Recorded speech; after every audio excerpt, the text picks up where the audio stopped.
बादरपुर के गांव वाले अजीब घटनाओं के आदी थे, लेकिन इस सावन जैसे कुछ नहीं देखा। उत्तराखंड के घने जंगलों के बीच बासा बादरपुर अपनी खूबसूरती और शांति के लिए मशहूर था, लेकिन इस बार मानसून एक अलग ही दर लेकर आया था। सब कुछ धीरे से शुरू हुआ जब जानवर अपनी जगह से गायब होने लगे। शुरू में लोगों ने सोचा कि यह एक बग का काम है, लेकिन जैसे जैसे दिन बीत रहे थे, सबसे बहादुर मर्द भी घबराने लगे। हवा में एक अजीब सन्नाटा था और जंगल जो पहले पंछियों और जानवरों की आवाजों से गूंजता था, अब डरावना लगने लगा। एक शाम जब तेज बारिश हो रही थी, एक बूढ़ा आदमी रघाव गायब हो गया। उसका बेटा अर्जुन सिर्फ अपने पिता का लैंटर्न बारिश में टिमटिमेट हुए पड़ा पाया, जो कीचड़ भरी रास्ते पर पड़ा था जो जंगल की तरफ जाता था। रघाव एक समझदार आदमी था जो अपने देश के पुराने लोक कथाओं का ज्ञानी था। उसने अक्सर राक्षसा के बारे में बात की थी, एक काल्पनिक राक्षस जो सबसे गहरे जंगल में रहता था। लेकिन सबने उसके किस्से एक बूढ़े आदमी के बकवास समझ के टाल दिए थे। जैसे जैसे हफ्तों बीत रहे थे, और भी गांव वाले बिना कोई निशान छोड़े गायब होने लगे। डर और भी बढ़ गया और राक्षसा के वापसी की अफवाहों ने आग की तरह फैलना शुरू कर दिया। गांव के बुजुर्गों ने मंदिर के आंगन में एक मीटिंग बुलाई। यह तय किया गया कि एक तलाशी पार्टी जंगल में जाएगी सच्चाई का पता लगाने। अर्जुन अपने पिता को ढूंढने की जरूरत से भरपूर इस मिशन का नेतृत्व करने को तैयार हो गया। उसके साथ थे वीर, एक निडर शिकारी, रजनी, एक हर्बलिस्ट जो जंगल के राज जानती थी, और देव, एक जवान जो अपनी बहादुरी साबित करना चाहता था। उन्होंने अपने आप को मशालों, चाकू और तीर कमान से तैयार किया, जो भी सामने आएगा उसे टक्कर देने के लिए। जंगल घना और भयंकर था। घना छाता ज्यादा रोशनी को रोक रहा था। जैसे जैसे वे आगे बढ़ते गए, उनके बीच डर का एहसास बढ़ता गया। पेड़ों पर अजीब निशान नजर आने लगे, चिन्हतें जो रजनी ने पुराने ग्रंथों में भूत प्रेतों से बचने के लिए पढ़ी थी।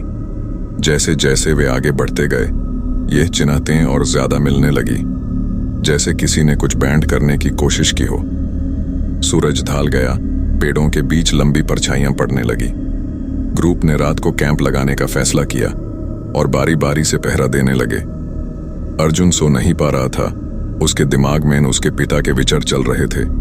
जब वो कैंप फायर की लपटों को देख रहा था, उसने झाड़ियों में कुछ आवाज सुनी। उसने अपना टॉर्च उठाया और धीरे से उस आवाज की तरफ बढ़ा। जो उसने देखा, उसने उसका बोलती बंद कर दी। उसके सामने एक प्राणी था जो उसने कभी नहीं देखा था। वो लंबा और दुबला था और उसकी आंखें खून जैसी लाल थी। उसका रंग बिमर से धूसर था और उसके हाथ पैर असामान्य लंबे थे। प्राणी ने एक हल्की सी घरना निकाला और अर्जुन के शरीर में एक ठंड सी दौड़ गई। उससे पहले कि वो कुछ कर पाता, प्राणी ने उस पर हमला कर दिया। अर्जुन पीछे की तरफ गिरा, मुश्किल से उसके पंजे से बच गया। उसने मदद के लिए चिल्लाया और कुछ ही सेकंडों में उसके साथी उसके पास आ गए, हथियार निकाले हुए। प्राणी घराते हुए अंधेरों में लौट गया। उसकी आंखें उनसे हटती नहीं।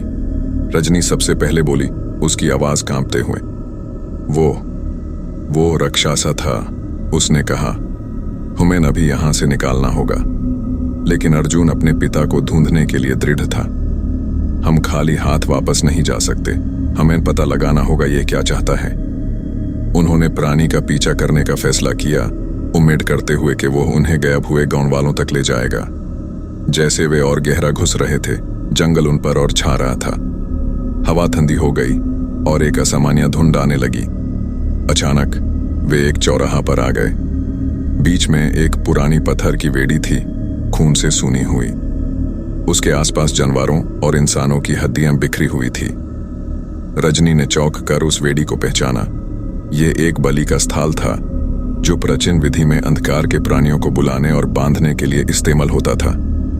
वीर का चेहरा सेफ्ट पड़ गया। हमें इसे तबाह करना होगा, उसने कहा। यही राक्षसा की शक्ति का स्रोत है। जैसे ही उन्होंने वेदी को तोड़ने की तैयारी की, एक भयानक गरज जंगल में गूंज उठी। राक्षसा अंधेरों से निकल आया। उसकी आंखें गुस्से से जल रही थी। जमीन उनके नीचे हिलने लगी और धुंध घनी हो गई। उनकी दृष्टि को रोक रही थी।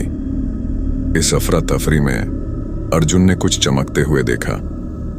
एक छोटी सी सुंदर चक्कू जो वेडी के पास पड़ी थी। उसने उसे उठाया और जिसे उसने किया, एक शक्ति की लहर महसूस हुई।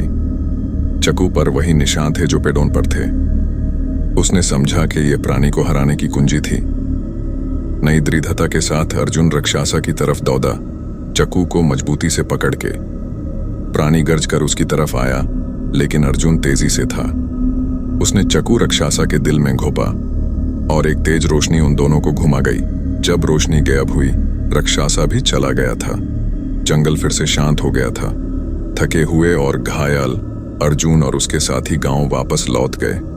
उन्हें नायक के रूप में देखा गया, लेकिन गायब गांव वालों का राज अभी तक सुलझा नहीं था। जब अर्जुन उस रात अपने बिस्तार पर लेटे हुए, उससे लग रहा था कि उनका संघर्ष अभी खत्म नहीं हुआ था। अभी भी बहुत सारे सवाल अनुत्तर रहे और जंगल अब शांत सही बहुत से राज छुपाए हुए था। उसने जाना कि उसे वापस लौटना होगा, सच्चाई पता लगाने के लिए और उम्मीद है अपने पिता को ढूंढने के लिए। उसे पता नहीं था असली भयानक बातें अभी आनी बाकी थी।